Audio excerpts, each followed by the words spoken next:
So even though Bayern Munich were just crowned Champions League champions, there is a new Champions League season that has just started, which means that there's a new Champions League ball. That ball being this one right here, the Adidas Champions League Finale 20, bearing a retail price of $165. I don't do a ton of ball videos on the channel, but I got quite a few requests for this one in particular. So if you guys do end up enjoying this one and want to see more ball reviews, don't forget to support this one with a like. And also let me know which balls you'd like to see reviewed down below in the comments. And if you are new here watching for the first time and don't want to miss out on weekly content on everything football boots, but football sometimes as well, make sure you hit that subscribe button. We're going to do a quick technical rundown of the ball and talk about the few changes Adidas have made from last year's variation, but more importantly, I want to compare the current Champions League ball to the football of the moment, which is the Nike Flight ball that obviously has a very unique design. The question is, which one should you buy? Speaking of which, if you are interested in the new Champions League ball, I'll leave a little pop-up on screen, or you can click the first link down below. That's going to take you to the review page on my website, where you'll find buy it now links with exclusive SR4U coupon codes, where you'll be able to pick this up below its normal $165 retail price. So we'll start with the new look, and I've been saying this for a while. I'm going to continue to say it. I think the Champions League ball is the best looking football on the market. And just like previous seasons, Adidas is being a little bit bold in regards to the design of the ball, in that it doesn't have a true white base. I think last year was about as colorful as we've ever seen an official match ball be. This time around, the colors are definitely a little bit toned down, but honestly, I really like the look of this. It has a retro vibe with the pattern that they've gone with in between the white stars, and you can see there's a combination of dark blue, light blue, as well as orange, with the stars being outlined in this dark blue color. Your Champions League logos, your Adidas logos in blue as well, your FIFA approved stamp right there, and then the subtle detail of the micro texturing in the shape of actual stars as well just gives this a very premium vibe. You still have a little bit of mismatching in the finishes, where the colored panels have a glossy finish and then the stars have a little bit more of a matte finish, which I'm not a huge fan of, but in general, it's not something that you really notice when you're actually using the ball, so it's not really a concern from a performance standpoint. But in terms of visual impact, especially being as non-traditional as it is, I really like the look of this. As for the technical side of things, this year's Champions League ball is physically the same as last year's. The only difference you're going to find is in the form of the micro texturing on the surface, which, as you can see on every single panel, is tiny little stars, which is different from last year's, which had these little squares. Now the stars admittedly are a little bit bigger, and they seem to protrude from the ball a little bit more, meaning that this has a little bit more of a grittier finish to the touch versus the previous Champions League ball, which, while it had a texturing,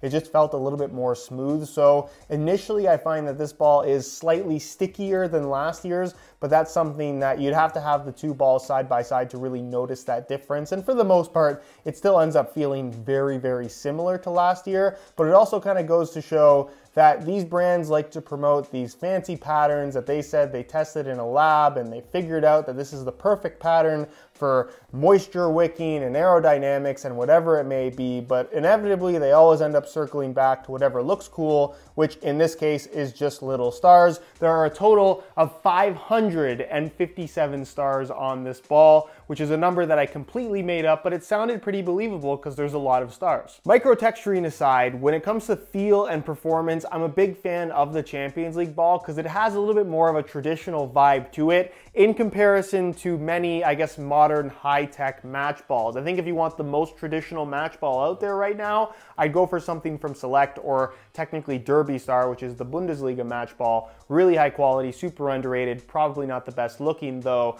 Where this, while it's a little bit more modern in terms of the physical shape of the panels, there's still 32 of them, which is very traditional as far as football construction is concerned, and they're just smaller panels in general, where if you look at something like the Nike Flight ball or even the Adidas Telstar, they have a very different feel to them because there are a lot less panels, larger panels, which does change up a lot in terms of performance characteristics and overall feel. Now, physically, it's the same construction as last year's ball, where it's still 32 panels, and just like they did last year, they increased the size of the stars, meaning that they don't line up at the tips anymore. They kind of overlap ever so slightly. A lot of people did not like the look of this. Personally, I don't mind it, and on this particular color variation with the blue outline and white base, I think it looks quite cool. It makes the stars look gigantic, and again, it's just a very stylish looking football in general. The panel material itself is a synthetic kind of polyurethane. They're all fuse welded together as well. The quality and just general construction of the ball is what you would expect from a top-end Adidas product. The valve, as you can see, is finished off very cleanly. I like the fact that Adidas goes with these red valves as well. It makes it a little bit easier to find, believe it or not, rather than just going with black, which seems to blend in a little bit more. But nonetheless, the ball feels really, really good. It's predictable, meaning that if you kick it straight, it goes straight. I think from a weight perspective, the Champions League balls always end up feeling a little bit lighter than the average match ball, which you might like, you might dislike. I've always found that the Champions League balls tend to curl really nicely as well, which leads us to the big question: which new match ball should you buy? The $165 Champions League ball or the $160 Nike Flight ball? And not to go on a rant about price, because no football should cost as much as these ones do, but considering the Champions League ball, which is a recycled design from last year with a little bit of new texture and some new colors, costs $5 more than this Nike Flight ball, which legitimately I'm sure cost Nike a lot of money to develop with this AeroSculpt technology. These deep grooves in the ball, very distinctive, something we've truly never seen before. This, at the very least, had some development cost about it, which I think could justify the slightly higher price tag, at least a little bit. So I'm not sure why this one's $5 more expensive. It shouldn't really be a big factor in your decision making, but something that I figured I'd point out anyways. With that said, what are the differences when it comes to feel and performance? And quite frankly, you can't go wrong with either of these. They're both top performers when it comes to the best footballs that money can buy, but there definitely are some differences in terms of performance quirks between the two, where immediately in terms of just the feel of striking the ball, because the Champions League ball is a little bit more of a traditional design, smaller panels, there are more edges, there are more seams, it ends up having a little bit of a firmer feel, where the larger panel shapes that you have on the Flight ball give it a slightly softer, I guess larger sweet spot type of feel when you're comparing these two directly. The one downside of that, as great as the Nike Flight ball feels when striking, it's one of those balls that is distinctive to this ball or other Nike match balls, recent ones for that matter. So when you go to use anything that isn't a variation of this, it ends up feeling a little bit weird, where I feel like the sensation, the feel of the Champions League ball translates better into other footballs, which is something that I've always considered when training, because it's great to have a top-end match ball to train with, but then when you go to use other balls that aren't as good or have a very different design, it can end up feeling a little bit weird. It's the reason why we see pros training with the ball they're going to use in the next match leading up to that match rather than different balls, because while a football is a football at the end of the day, they do end up feeling a little bit different when they have such drastic design differences. So something to consider if you're buying this match ball to constantly train with. I think that this translates into, I guess, feeling more like a regular football would, where this just, again, kind of has its own distinctive feel about it. From a weight perspective, I think that the Nike ball feels a little bit heavier than the Champions League ball, but it's a very minor difference. And as far as flight path is concerned, obviously there are some pretty bold claims by Nike because of this AeroSculpt technology.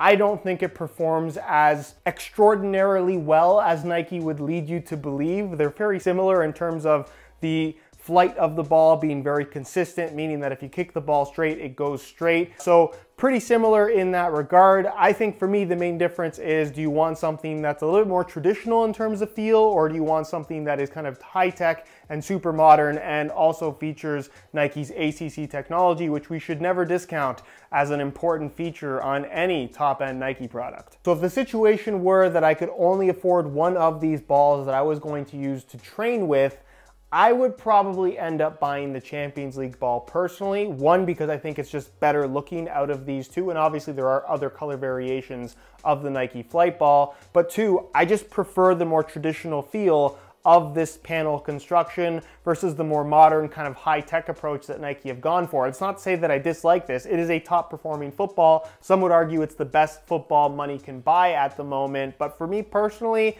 there's no bad choices, but I do prefer the feel of the Champions League ball. And that's pretty much it for this one, guys. Hopefully you enjoyed the video. If you did, be sure to support it with a like. Again, if you're interested in one of these Champions League balls for yourself, either the top-end variation or any of the takedowns, you can click the first link down below. That's going to take you to the review page on my website, where you'll find buy it now links with exclusive SR4U coupon codes, where you'll be able to pick this up below its normal $165 retail price. If you have any questions, as always, leave them down below in the comment section, and I'll do my best to get an answer out to you as soon as I possibly can. If you aren't subscribed to the channel already, make sure you hit that subscribe button along with the little bell notification so you get notified when the next new video goes live. You can find all my social media information linked down below in the description as well. And other than that, guys, thank you so much for watching, and we'll see you in the next one.